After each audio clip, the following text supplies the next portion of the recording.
तुमच्या चॅनलवर दिलेल्या मुलाखतीमध्ये हे महाशय असं म्हणतायत की माझ्याकडे बॉम्ब आहे. काय? माझ्याकडे बॉम्ब आहेत आणि माझ्याकडे कोणी आंदोलन करायला आलं तर मी बॉम्ब टाकेन. बॉम्ब टाकीन? पाकिस्तानवर बॉम्ब टाकताना भारत 100 वेळा विचार करतो. मग मोदी पाकिस्तानवर बॉम्ब टाकताना भारत 100 वेळा विचार करतो आणि हे म्हणतात की कार्यकर्त्यांवर, म्हणजे माझ्या विरुद्ध आंदोलन करणाऱ्या कार्यकर्त्यांवर बॉम्ब टाक. हे असं म्हणतात की जर आंदोलन कोणी केलं याने गद्दारी केली आहे सगळ्यात. आता लोकशाहीमध्ये आंदोलन करण्याचा अधिकार प्रत्येक नागरिकाला आहे.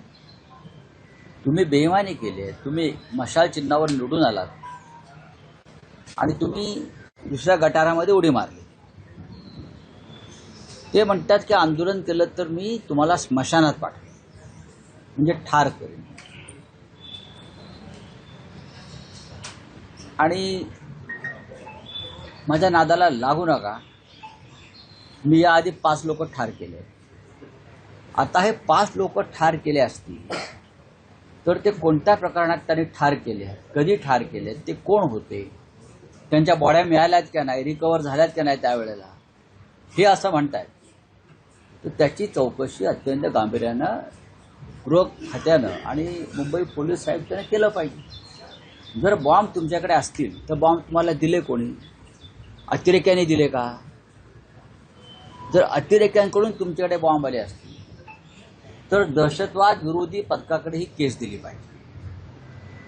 कारण बॉम्ब अतिरेकी बनवतात ना. मुंबईवरती बॉम्ब हल्ला कोणी केला? दाऊद इब्राहिमने केला, किंवा पाकिस्तानमधल्या अतिरेक्यांनी केला, कसाबने केला. हे अतिरेकी आहेत, त्यांच्याकडे बॉम्ब होते.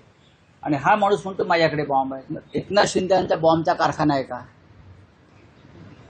त्यांचा ड्रग्जचा कारखाना असल्याची मध्यंतरी बॉम्ब होती. ते ड्रग्जचा कारखाना साताऱ्यामध्ये पकडला आणि तोच पैसा राजकारणामध्ये होतो. बॉम्बचा कारखाना त्यांनी बनवून हे जे गद्दार खासदार आहेत त्यांना बॉम्ब दिलेत का घरात ठेवायला?